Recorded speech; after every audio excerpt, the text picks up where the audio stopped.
What's up guys? Good morning everyone. Maayong buntag. Magandang umaga sa inyong lahat. So, welcome back to my channel, Bodge Boyoy. And before anything else guys, if you are new to my channel, please do subscribe and hit the notification bell so you could be notified if I have videos to be uploaded in the future.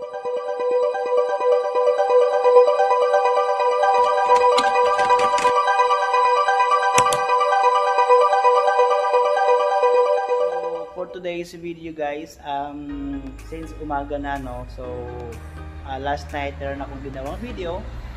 So this is my first day of quarantine. Ayan, so papakita ko lang sa inyo guys yung area, yung facility area. So this is again Kawayan Elementary School, and then ayan, so ito yung room, as you can see. Ayan, yung malaki ang maraming sa labas. Kasi, of course, na-miss ko ang aking bayang Sinilangan. So, I was born and raised here in Kawayan, Baguan, Southern Leyte. So, ito po yung labas, guys. So, ito yung, actually, before guys, ito yung basketball court talaga ng Kawayan. Pero since meron na tayong bagong auditorium ba tawag doon sa mismong barangay, kasi itong court na to is owned by the school. Tapos meron sa baba yung doon meron, ayan, yung meron dang street guys going to the barangay hall. So which is also my house is located. Ayan, may bumabang motor. So andun po yung malaking auditorium na may basketball court din. So kaya ito hindi nila ginagamit. So usually pag fiesta, dito rin ginagawa yung mga disco, ganyan. Pero ayun nga, since meron na doon, so hindi na siya nagagamit. So parang exclusively for school activity na lang talaga siya. So dyan po nakatambay yung mga RH natin, yung mga baraketano at mga nagbabantay. Ayan. So ito po yung house. Ayan. Pansin niyo po yung house na yan guys, mayaman po may-ari niya. Ayan, no? Si former police na si Uning Amparo. Ayan. Tapos tindahan ng bebe.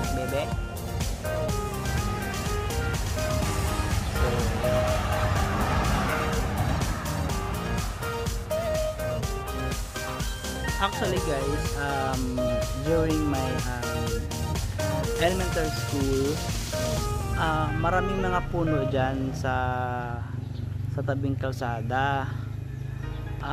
Nara ata, ilang puno yung nawala dyan? Isa parang 3 or 4.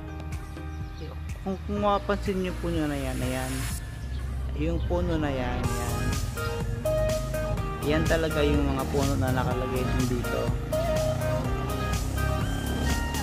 sa may tabing kalsada. Kaso nung nagkaroon ng road widening sa Maharlika Highway, kaya tinanggal nila yan dyan. Kaya medyo hindi na siya maganda ngayon kasi mainit na. Pero before ang ganda niya kasi siyempre itong plaza yan, meron dyang oval dati. Kasi parang ayun, during my childhood naman yan yung playground namin. Yan, andyan yung patentero. Tapos basta dyan kami nalalaro, especially kapag maulan. Nako, ang sarap maglaro dyan guys. So dyan ako tuwing hapon kapag hinahanap ako ng nanay ko, dito kami maglalaro. Ayan, pingot. Siyempre nakahanda ang walis ting-ting. Kasi baka di ka pa umuwi, hapon na, ganyan, magsaing ka pa. So ayan. So ito yung flag pole, dyan kami nag-raise ng flag. Lupang Hinirang, ayan, dyan kami nag-exercise before. So itong way na to, ayan, itong way na yan, ano yan, going to Liloan, Southern Leyte, which is doon ka naman, if you are going to Mindanao, yun yung parang gateway niya to Mindanao. So meron doong mga roro or mga barge papuntang Surigao. So yun yung gateway ng Mindanao or port going to Mindanao. So actually dalawa siya, Liloan and San Ricardo sa Dimit. Ito namang other way, yan yung yan po yung going to Sogod, Southern Leyte, going to Tacloban, going to Maasin. So if you're going to Manila, so yan yung niya, yung way niya. O diba guys, napakaganda sa amin, maaliwalas talaga siya.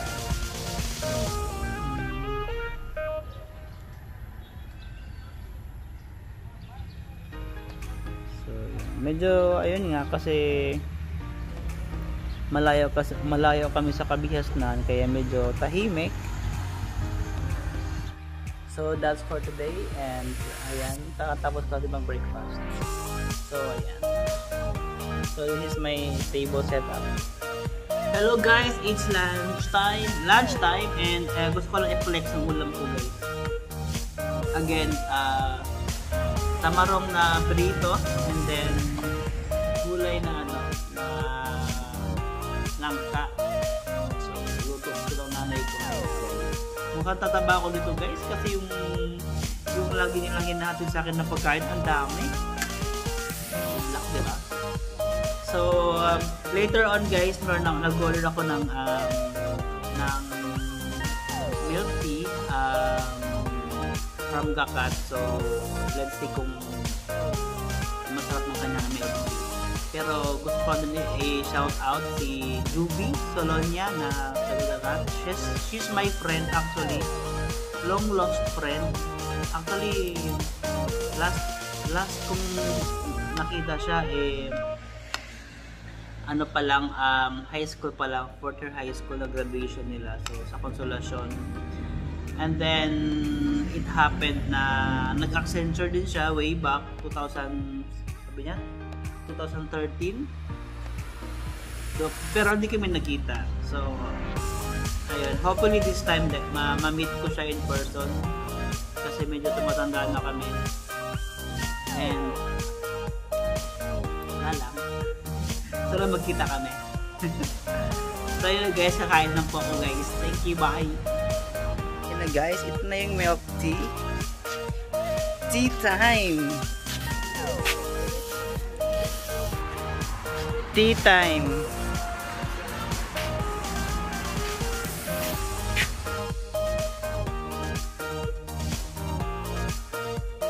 So sabi ko kanina, nag-order ako ng milk tea from Gakat. So flex ko lang yung milk tea na na-receive ko guys. So this is the one. So tea time. So it's tea time. Ayan, sa maliit na panahon guys. So I ordered 12 order kasi binigyan ko yung mga frontliner namin dito just to ease the the thirsty, no? Kasi napakainit dito. Tapos this is winter melon. Actually they have variety of flavors. So they have winter melon, cookies and cream, matcha, taro, etc. So ito yung menu nila. And then they have two sizes, medium and large. So ang medium is 55 pesos and large is 70 pesos only. So it's affordable guys. So yung mga tea lover dyan, so ayan, itong mga tea lover dyan guys na taga-Kawayan sa Galibagon, na friend ako din sa Facebook, you can actually order tea time. Ito yung number 0930-0181-829. Ayan guys, in fairness, maharap. Masarap siya. Parang chatay.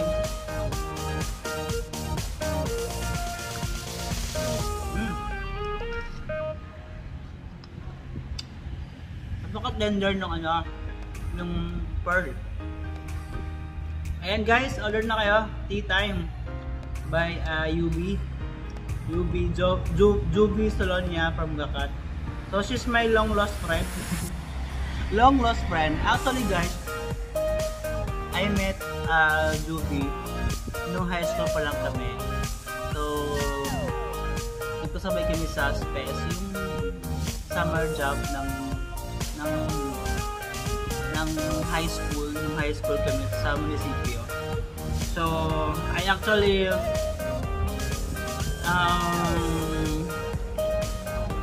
met her with sino ba ito? Arcely Peñalosa ng Barangay Hulid. Tapos nung graduation nila nung high school, alam ko pinuntahan namin sila dun sa Konsolasyon. Kasama ko si kaibigang Edmond Ranke. Ayan, nag-bike lang kami. Those were the days. Pero sana I could hopefully I could meet Juby this time. Kasi nandito din siya. So ayun nga, it happened na nag-Accenture din siya way back. So hindi lang kami nagka-cross ng landas. So sana nag-cross man lang ang landas namin dati sa Manila. Yep. Ang matamis. So siguro masarap siya pero ayoko pa siya ng medyo matamis. Pero masarap. Ayan guys, ayan po yung ano. Ano siya? Hindi, kasi pinapromote ko yan. Tagagakat kasi yan. Tagagakat.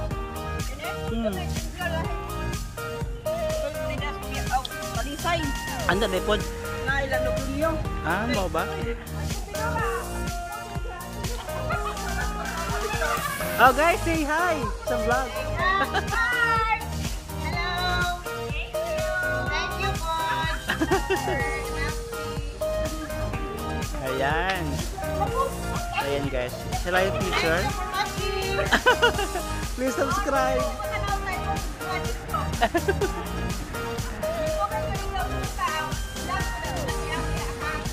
So far, may tiaw. Toko na toko. Ayan, sige. Thank you. So yun guys, if you want to order tea time, sa Gakat po ito, ayan. Ito yung number. Ito yung number. So just contact Juby Solonia.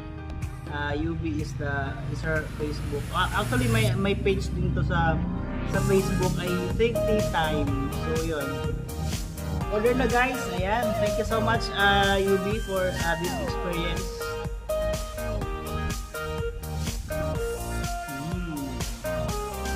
Hello guys, ayan, gumagabi na and I will end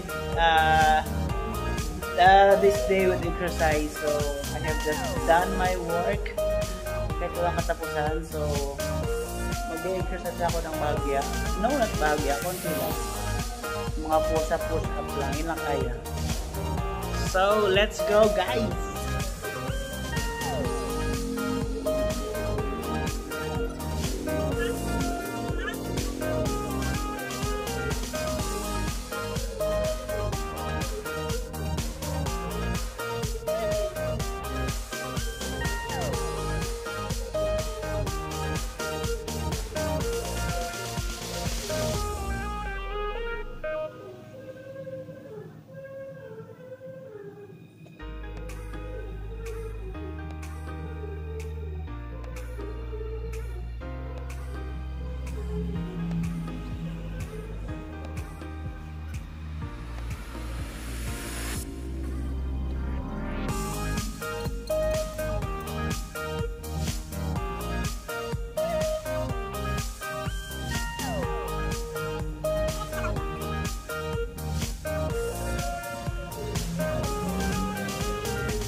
Again, first day of quarantine. So, of course, I'm still working and siyempre need pa rin natin maximize yung mga salary natin. You know, nag-quarantine tayo. So, I've been working from home setup for about 9 months now.